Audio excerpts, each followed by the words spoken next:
imagined they'd make short work of the Germans, but in an early battle, the Battle of Tanga, in spite of having 8 times as many men, the Allies suffered a massive defeat. Leto Vorbeck's secret weapon were his askari, native troops collected together from local tribes who had had an intimate knowledge of the terrain and understood the rigours of survival. While the British were dying in droves from dysentery and suffering infestations of guinea worms and jiggers, the askari and Germans remained fit. It's no mere fluke that the German army fared so much better. After the war, von Leto Vorbeck wrote an account of his wartime experiences, and from this it becomes clear just how reliant he and his men were on their ability to live from the land. In fact, he made use of every natural material possible. The skins of animals killed for food were turned into boots. My experience showed me that the German can go barefoot where there are tolerable paths, but never through the bush. I had some lessons in boot making and succeeded with supervision in producing an object that at a push could be taken for a left boot, though it was intended to be a right.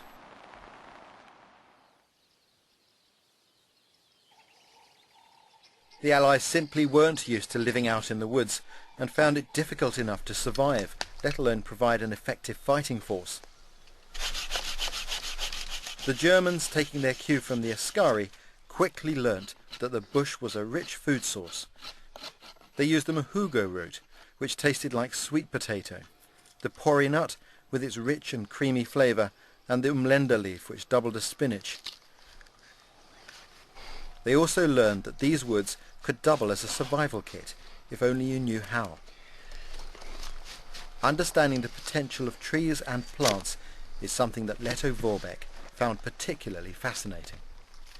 Bark like this has got hundreds of uses. You can use it to bind things together, turn it into string, and of course bark was what von Leto Vorbeck used to improvise bandages for his injured soldiers.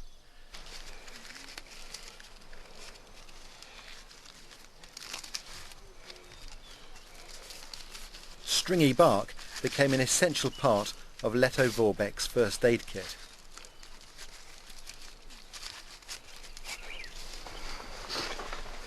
Feels like a cast.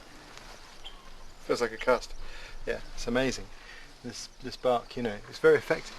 It's quite soft, and yet it's also very supporting. So you can imagine maybe putting something absorbent underneath there, some old flannelette boiled up and cleaned off, or maybe even some moss. When at last armistice was declared, it took a further 2 weeks before the news reached von Leto Vorbeck. At that time he still had an effective fighting force of 3,000 men, but nonetheless had to surrender. The British officers were delighted to at last have the chance to meet this legendary German general, some of them openly admitting that they had more affection and esteem for him than they did for their own leaders.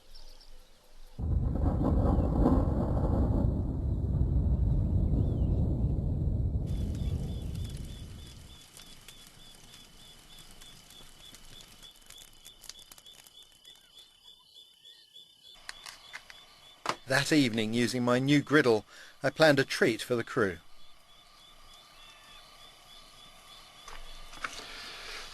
Well, I was hoping to cook some bananas with chocolate in them, but I discovered the production crew had managed to eat all of the chocolate we'd brought with us. So I'm resorting to improvisation, chocolate powder and knockout whiskey. We'll see how it works. This could be rocket fuel.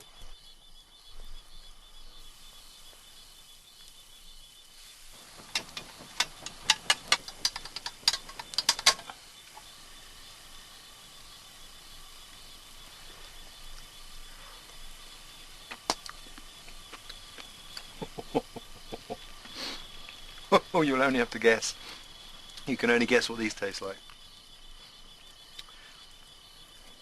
Take it from me, the secret ingredient is Tanzanian knockout whiskey, the one with Muhammad Ali on the front.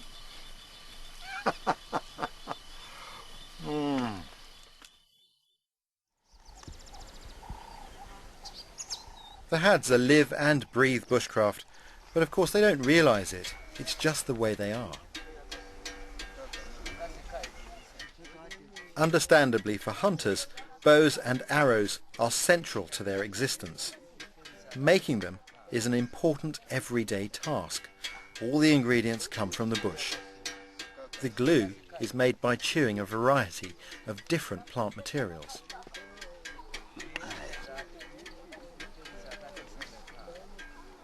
The fletching affects the speed and accuracy of the arrow. The twine he's using was made from animal sinews.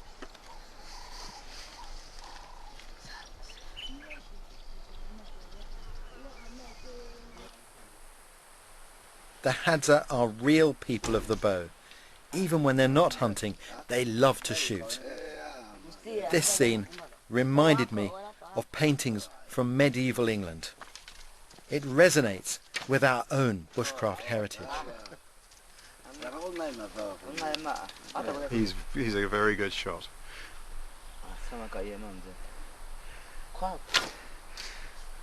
I have to shoot very gingerly with these bows.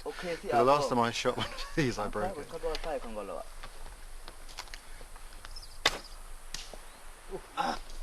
I mean, these are strong bows. They're not light bows at all, but they're very stiff in action. The wood is very stiff, and it isn't quite the same oomph from the bow. You can hear that string's not quite as tight, but they do the job quite clearly.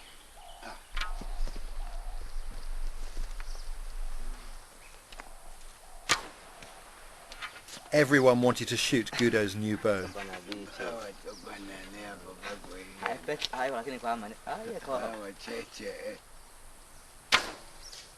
One of the things that's really special about bushcraft is it is its own language. To come here with a bow from my country and put it in the hands of a Hadza gives them the same joy that I've had shooting their bows and their arrows. Some things just transcend language and international boundaries. And I really think that these sorts of experiences bring us closer, human beings from different cultures, bring us closer in understanding to each other.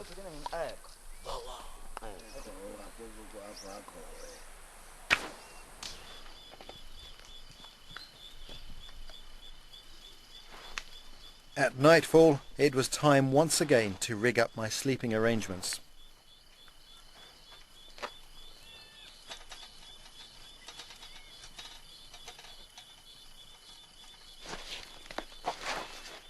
This is where the fly camp comes into its own.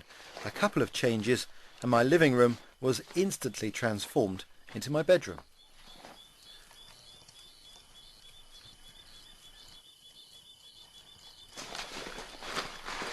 The net needs to be well tucked in against visiting creepy crawlies.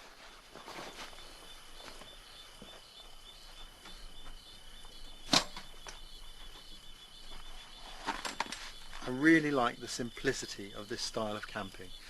Just one roof, everything else just moves around and you rearrange it for whatever you're doing. Sleeping out like this is wonderful. You don't wake up with that shut out feeling. I think that's a very big part of being in Africa. You might have to be careful there. In game parks, people wouldn't smile upon you trying to camp out this way when there's such a heavy population of wild animals. But of course the fire is part of the safety here. And in this area, at this time, there shouldn't be any problems at all. And I'm looking forward to a comfortable night.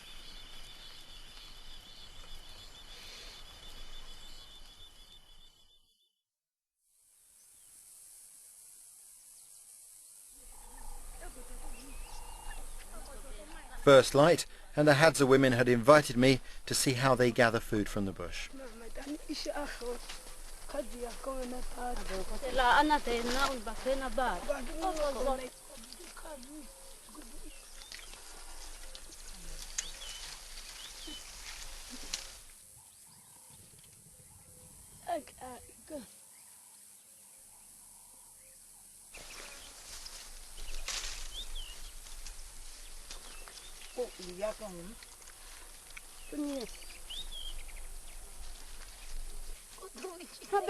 These are what you'd call professional fruit pickers, climbing right to the top of the bush not to miss a shot.